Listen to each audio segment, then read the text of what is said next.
Rediscover God's Word, verse by verse, chapter by chapter. This is Real Bible Study with teacher Tom Bradford. Welcome to Torah class. Well, the first half of Zechariah, chapter 6, is a symbol-laden prophecy of something in the future. And for Zechariah, just how far into the future was not calculable. The symbol consisted of 4 horses pulling chariots and dispersed from Jerusalem to the outermost parts of the known world. Now, we discussed that by all I can tell, the colors of the horses cannot be connected to anything concrete to help us decide if there is some direct correlation between their color and their mission or their characteristics. Rather, it seems to me that the different colors are simply a convenient means to sort out and add an identity to each horse. In the same way that identities are established for individual people by means of assigning proper names. So while color doesn't have any symbolic meaning about what each horse's exact meaning is, there is a common overall mission for the 4 as a group. And the mission is something that generally flies in the face of Christian orthodoxy. And so some church doctrine has been created to deal with this apparent contradiction. See, clearly, God the Father is sending these chariots out to incite war upon our entire planet.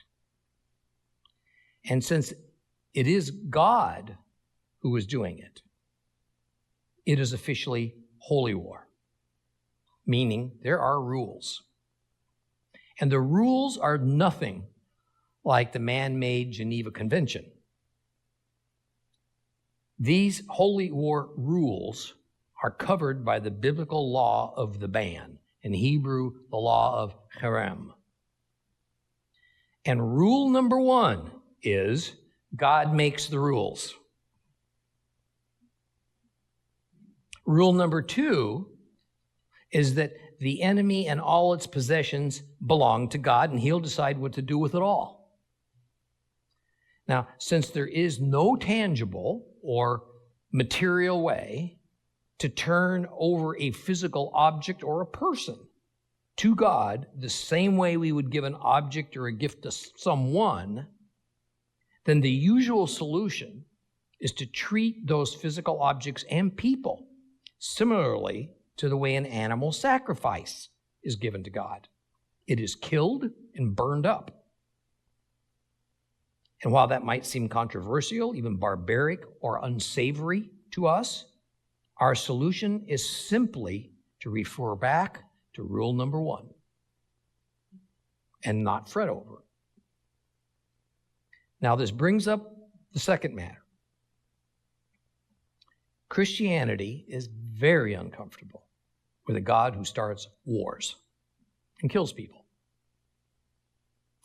And in response, Constantinian Christianity has evolved a doctrine that describes God as having but one attribute: love. If there is a second, it's mercy.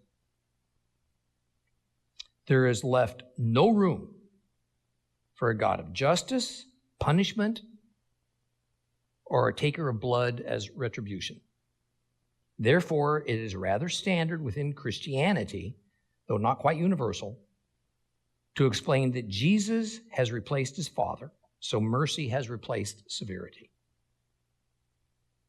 And therefore, since Christ is the new God, and all the rules have changed, then we can say that God's very nature and character has changed, even though the mantra that God never changes continues to be sung in countless songs and spoken from pulpits all over the globe. Now, I could spend a long time fleshing this out further, but I'll cut to the chase. This is a false doctrine that is nothing less than idolatry, and it mimics pagan religions. It is the remaking of Yehoveh God into an image we prefer. It's a great sin, and it has led countless millions astray. Don't buy into it. Now, perhaps the greatest conundrum of this new idea that Jesus is the replacement God who is only love, peace, tolerance, and mercy is how to explain his coming return when the New Testament plainly says he leads a huge band of combatants in a war to retake the earth from Satan, riding sword in hand upon a white steed, wearing garments soaked in the blood of God's enemies. I'm going to leave that line of thought for the time being. I want you to see the definite connection to what God's true nature is versus that which has been contrived over the centuries with what's being foretold here in the first half of Zechariah chapter 6. So let's reread some of Zechariah. Open your Bibles to Zechariah chapter 6. We're going to start reading at verse 6 and then go on through the end. Zechariah chapter 6, starting at verse 6. The one with the black horses is going to go out toward the land in the north. The white horses have gone out after them, and the spotted have gone out towards the land in the south. Then the gray ones went out and were seeking to go and wander throughout the whole earth, when he said, wander throughout the whole earth, and they did wander throughout the whole earth. And then he called out to me and said, look, the ones going to the land in the north have given my spirit rest in the north country. And this message from Adonai came to me, take gifts from the exiles of Hildai, Toviah, and Yeriah, who have arrived from Babel. Then you, not Babel, it should be Bethel. And then you go down to the house of Yeshua, the son of Zephaniah. Take silver and gold, make crowns, put one on the head of Yeshua, the son of Yosadak, the Kohen Hagadol, the high priest, and tell him, Adonai Zebaoth says, there is a coming man whose name is Tzemach. He will sprout up from his place, rebuild the temple of Adonai. Yes, he will rebuild the temple of Adonai. He will take up royal splendor, sitting and ruling from his throne, and there will be a Kohen, a priest, before his throne. They will accept each other's advice in complete harmony, and the other crowns will be for Helem, Toviah, Yeriah, and Chen, the son of Savaniah. Then they are to be kept as a memorial in the temple of Adonai. Those who are far away will come and help rebuild the temple of Adonai. Then you will know that it is Adonai Zebaoth who sent me to you. And I will come about, provided you heed carefully what Adonai your God says. Now,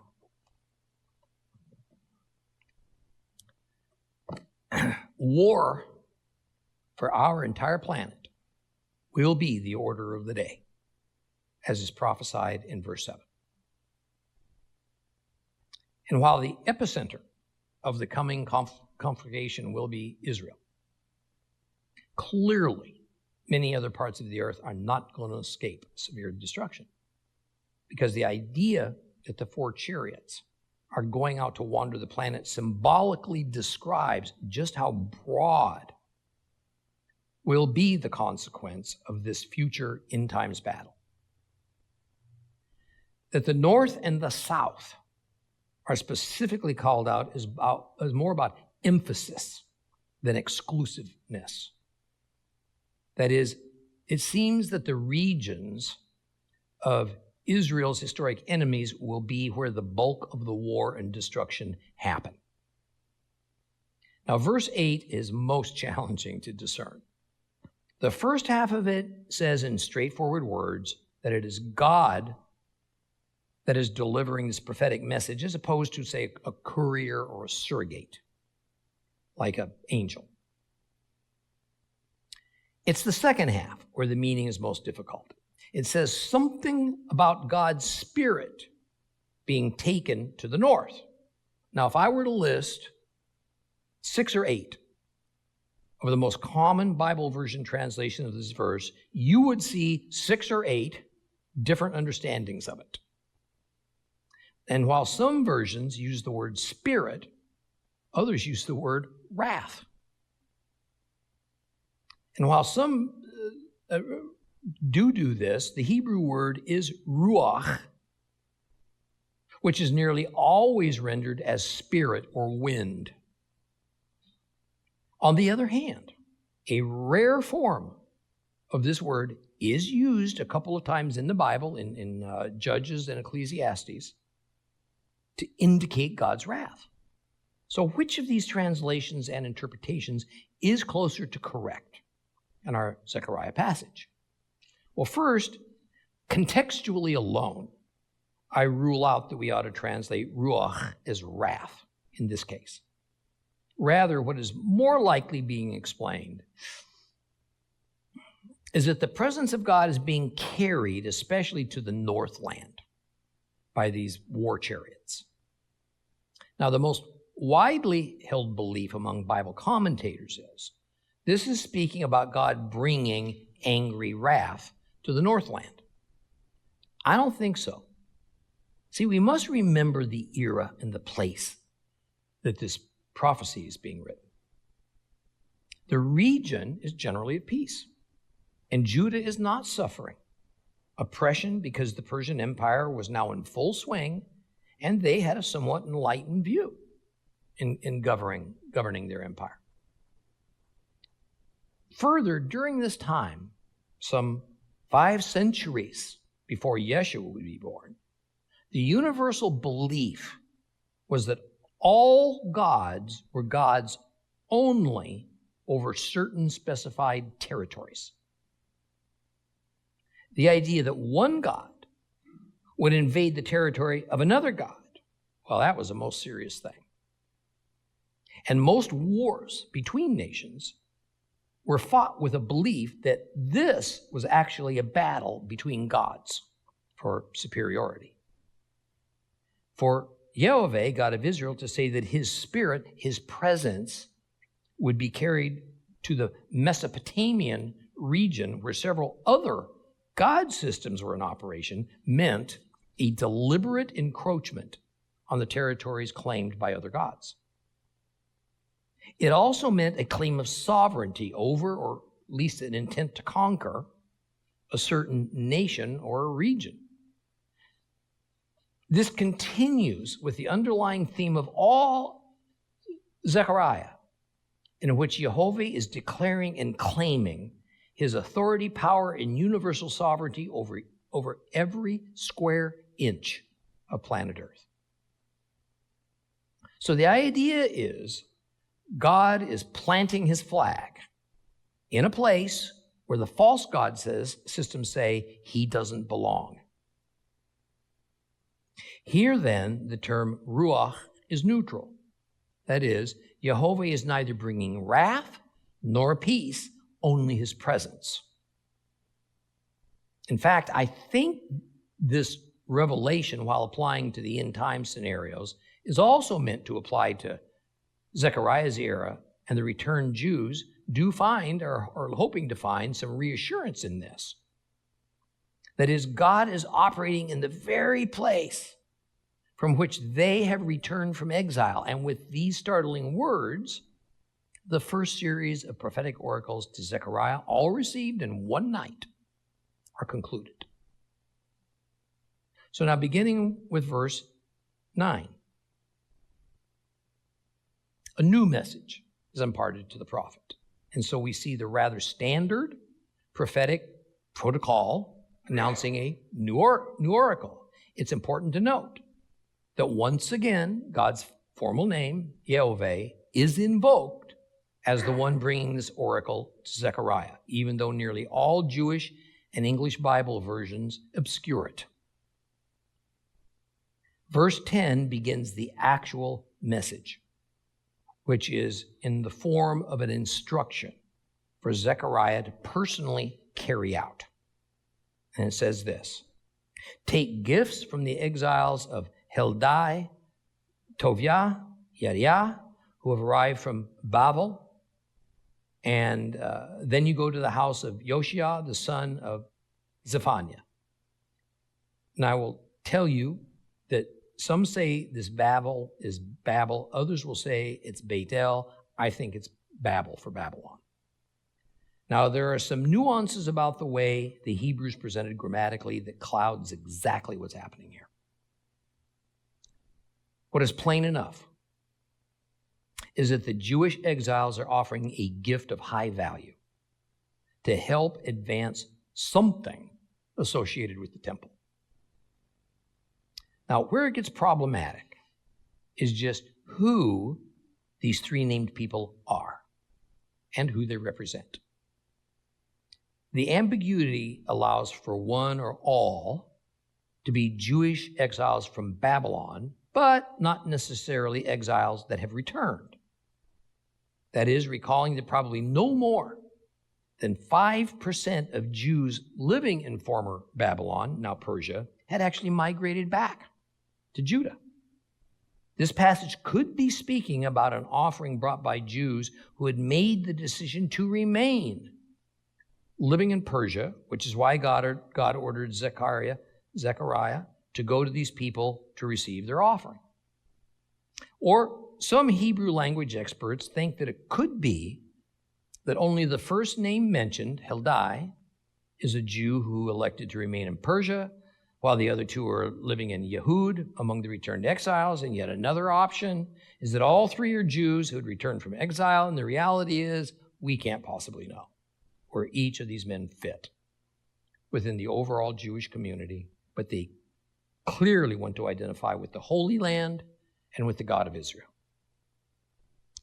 Now, most translations leave out an important nuance. When Zechariah is told to take the contributions those three men bring with them to the house of Yoshua, the Hebrew includes the phrase bayom hahu, which means on that day. Now, while in many cases in the Bible that term is speaking about the end times Lord's Day, the day of judgment, that's not the case here. Here, it's only indicating the idea of immediacy. The very day the prophet collects the contributions, he is to go to the house of Yoshua, son of Zephaniah, which in English is Zephaniah, and apparently deposit it there. There's no way for us to determine who exactly this Josiah is in English. However, clearly for Zechariah, to be told to take these funds to Josiah means this person had some well-known standing within the Judean community. Now, this was an important man. Perhaps he had some position as a sort of trusted treasurer for the community funds, but not as part of the local Persian government apparatus. If it had gone through official channels, it would necessarily have been taxed. Maybe he was a craftsman, proficient in working with gold and silver. This is because we quickly learned that the offering being brought, which is in the form of silver and gold that was standard for that time, was to be used to make an ornate crown, or as the grammar dictates, crowns, plural. We'll come back to that in a moment. Now let's back away from Zechariah's complex symbolism. Yet again, to try and understand this as a Judean who was among the first to hear this prophecy in the 6th century BC would have.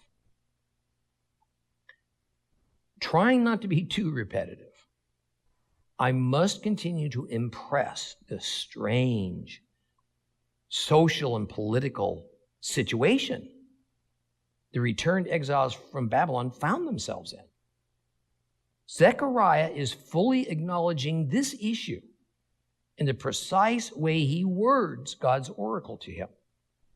Prior to the conquering of Judah by Nebuchadnezzar, soon after the entry into the 6th century BC, the Hebrews of Judah were still organized according to their traditional political and religious structure that had been set down by Moses 6 or 7 centuries earlier. The political side revolved around a king who had full authority to rule and judge as he saw fit, although it was always supposed to be in harmony with and within the boundaries of the law of Moses. The religious side, well, that revolved around a high priest who had full authority over the temple, all of its operations, the priests, and the Levite workers of every level, and it too was to operate within the boundaries of the Torah. He was also charged with teaching the law to the people. Now, the king had the most power by far over Israelite society. It was a royal office. Further, a king had much attachment to a temple in the sense that he was responsible to build one if it didn't exist, or to provide funds and impetus to improve upon it if it was already in operation. Now, the problem was that by Zechariah's day, even though the Jews were operating semi-independently, back home in Judah, now called Yehud by the Persians, the reality is that it was their Persian masters who owned the land. It was but one province among many in the Persian Empire. And so it was the Persian king who appointed the high priest, as well as who appointed someone to govern the province. This meant that for the first time since before King Saul, Judah, Israel, was ruled over by a person who was not a Hebrew monarch. Zerubbabel was a Jew, but he was a governor with limited power, not a king. In fact, for the first time in their history, the high priest, at that time a fellow named Joshua, received power to judge the people, something that until then belonged exclusively to the king. The bottom line was the high priest had more wide-ranging authority than their ruler, Zerubbabel, who was no more nor less than a Persian civil servant. Now, it's very hard for we moderns to grasp just how strange and unsettling this was for the Jewish community, including for Joshua and Zerubbabel. After having been exiled for 70 years because of their unfaithfulness to God, they were terribly worried that God was not present with them, because although they were back in their homeland, their sovereignty had not been restored, and for them this was a sign of possibly a continuing divine disfavor upon them. Therefore, they wondered if Joshua and Zerubbabel were illegitimate in God's eyes. And this was reflected in this strange new political and religious structure that now had overlapping areas of authority that had never before existed in their long history. They longed for a return to the comfort level of being governed in a way and under a structure as they'd always been. For them, that would be a comforting sign that God's favor had returned. Now, I'm sorry, I can't do any better than this to try to explain the background for the entire prophetic panorama of Zechariah's book, as well as for Haggai's. And I hope you can adjust your minds to see what is happening in these prophecies through that lens. It'll make far more sense because it actually approaches being quite logical. Well, at least if you were a 6th century Judean. Therefore, let's move on to verse 11 that introduces us to some of the most messianic oriented passages in the Old Testament. Zechariah 6:11 says, "Take silver and gold, make crowns, put one on the head of Yeshua, the son of Jehozadak, the Kohen Hagadol, The King James version of this says, take silver and gold and make crowns and set them upon the head of Joshua, the son of Jehozadak, the high priest. Now, other than the King James version butchering the high priest father's name, do you see the important difference between these translations? The first one says a crown is going on the head of Joshua. The second says that them, plural, is to go on Joshua. So the very first thing we need to deal with is this. Is there one crown or is there two that is to be made? The second thing is, it is that both crowns, if there are two, are they to be placed on Joshua's head? Or is it that one of the two is, or is it that only one crown is actually being made and it is to be placed in Joshua's head? This whole thing has flummoxed Bible scholars for centuries. Now, the Hebrew word for crowns, plural, is ataroth, because ataroth is plural of atara, which is singular for crown. In trying to make this verse harmonize within itself, scholars have suggested different solutions. The first being that ataroth is a copyist error. It should be atara. So we're only dealing with one crown. But if we do that, then other issues arise. The first is that crowns were always made of gold, not silver. In this era, silver was considerably more abundant than gold, therefore gold the more valuable. Thus, the crowns of kings were always made of gold. So was this crown to be made of some kind of a mix of gold and silver? But if there were two crowns, as the various ancient texts in Hebrew says it is, not one, were the two crowns to be made the same? Or was it that one was to be gold and the other silver? Does it matter? Yes, it does.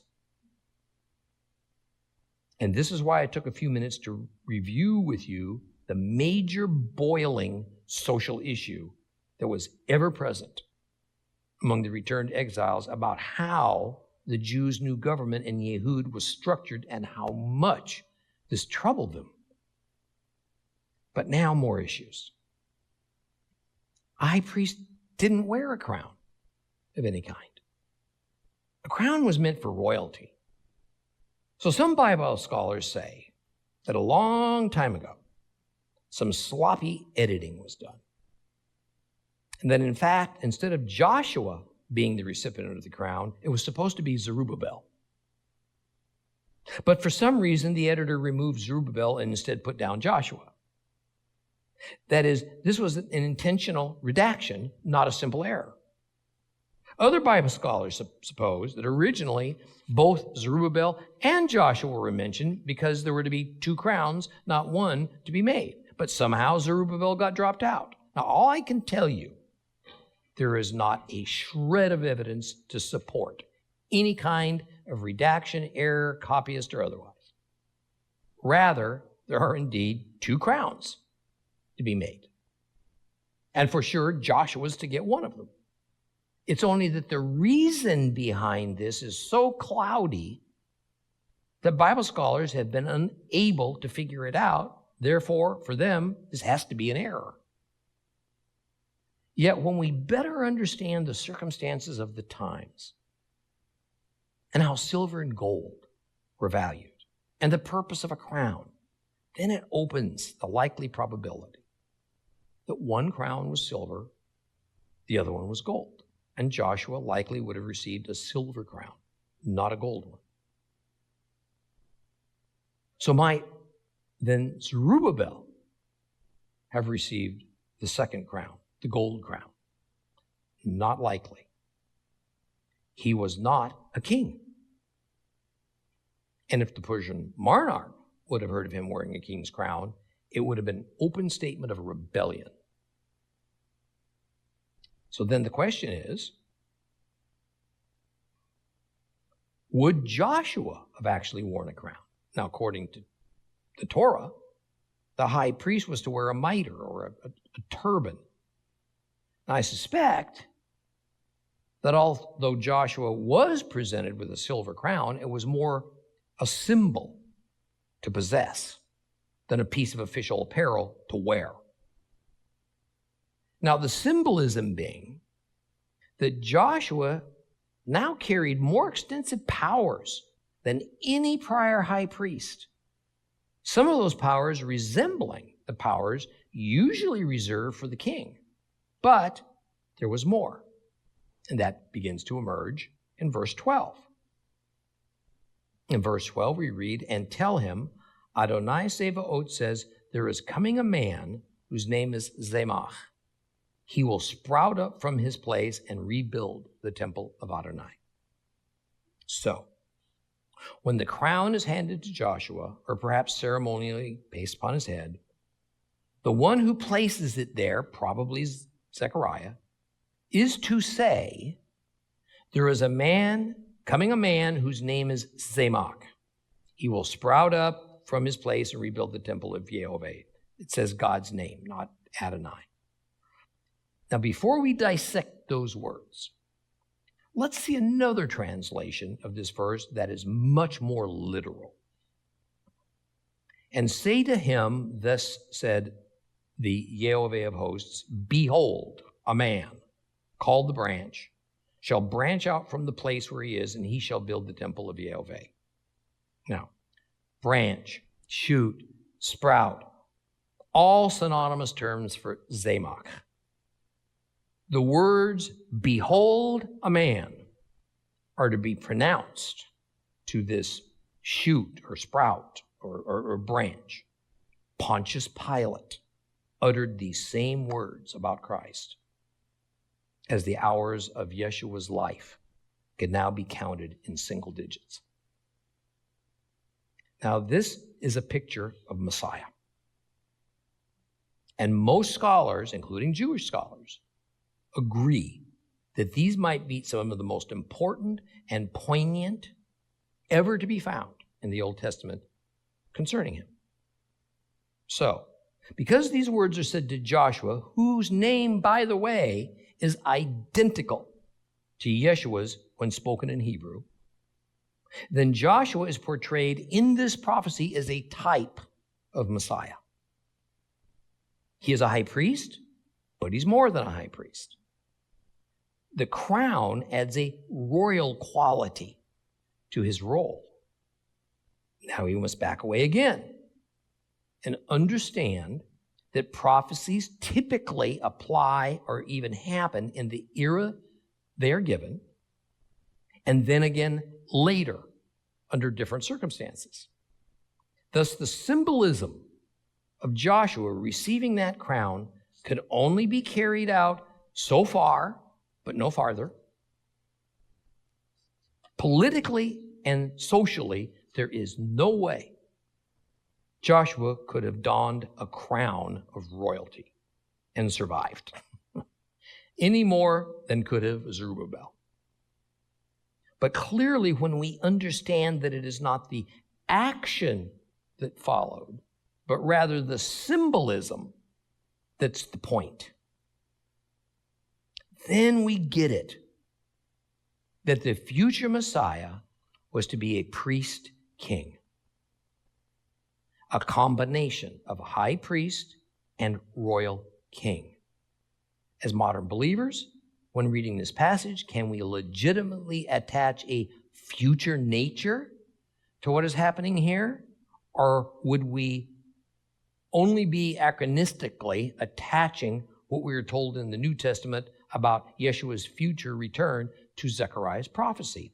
Before we get there, recall that this is not the first time in Zechariah that the term Zemach has been used.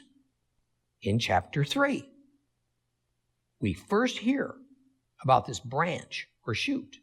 Zechariah 3, 8 through 10. Listen, Kohen HaGadol, Joshua, both you and your colleagues seated here before you, because these men are a sign that I'm going to bring my servant Zemach.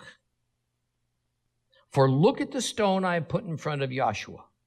On one stone or 7 eyes will engrave what is to be written on it, says Adonai Zevaot, and I will remove the guilt of this land in one day. And when that time comes, says Adonai Zevaot, you will all invite each other to join you under your vines and fig trees. Okay. This is obviously a future event. It's the days of Zechariah. And just as obviously, there is a relationship between Joshua the high priest and the future branch or shoot, the Messiah. It is not that Joshua is the Messiah. He only typifies him. Later in other books, we'll read prophecies about Messiah that says he will be a scion, that is a royal offspring, a descendant of King David. So, David also typifies Messiah, even though David himself is not the Messiah. It is Joshua, together with David, that gives us the fuller picture of the purpose and the nature and the work of that coming Messiah. The crown upon the typified Messiah, the high priest Joshua says, the Messiah will retain the role of high priest. But that role will be expanded, what it had been historically, just as Joshua's was. And be aware that the Jewish Targum and the ancient Aramaic translation of this passage both read, behold a man, Messiah is his name, and who is to be revealed. In other words, it was recognized early on among Jewish scholars and sages that Zemach could only be speaking about the Messiah. But there's more that confirms the future nature of this event, such that while part of the fulfillment will occur immediately for Zechariah when he places that crown before Joshua, again, mostly symbolic of what will happen far later, other parts of the prophecy did not and have not yet occurred. Towards the end of verse 12, it says, he will sprout up from his place and rebuild the temple of Adonai. Or in a better, more fully literal translation, it says, the branch shall branch out from the place where he is, and he shall build the temple of Yehoveh. The point is, it is the branch or shoot that is going to rebuild the temple. Therefore, this action cannot be contemporary with Zechariah, since by the time of this prophecy, the temple has almost been completely rebuilt. And because God said that the newly rebuilt temple is to be credited to Zerubbabel, and over the next few centuries, it would be alternately damaged and then improved several times until that fateful day it was fully destroyed by the Romans in 70 AD and has yet to be rebuilt. That means the temple this passage is speaking about is still future to us. Now let's take this up one more level. The temple that the Romans destroyed was the second temple, Zerubbabel's temple. Now, all those centuries later, King Herod had greatly improved it, expanded its grounds so magnificently to the point that it became known worldwide as Herod's temple. It was nonetheless but the second temple. So the next temple to be built, which is yet to happen, will be the third. Is that what is being contemplated that Zemach will build? Well, that actually is fairly easily answered. Listen to 2 Thessalonians, chapter 2, starting in verse 1. But in connection with the coming of our Lord Yeshua the Messiah and our gathering together to meet him, we ask you, brothers, not to be easily shaken in your thinking or anxious because of a spirit or a spoken message or a letter, supposedly from us, claiming that the day of the Lord has already come. Don't let anyone deceive you in any way, for the day will not come until after the apostasy has come. And the man who separates himself from Torah has been revealed, the one destined for doom. He will oppose himself to everything that people call a god or make an object of worship. He will put himself above them all so that he will sit in the temple of God and proclaim that he himself is God. So what we learn here is that before Yeshua, the Semach, returns, while the Antichrist still rules, a third temple will be built, because the Antichrist desecrates it. Then afterwards, Armageddon happens.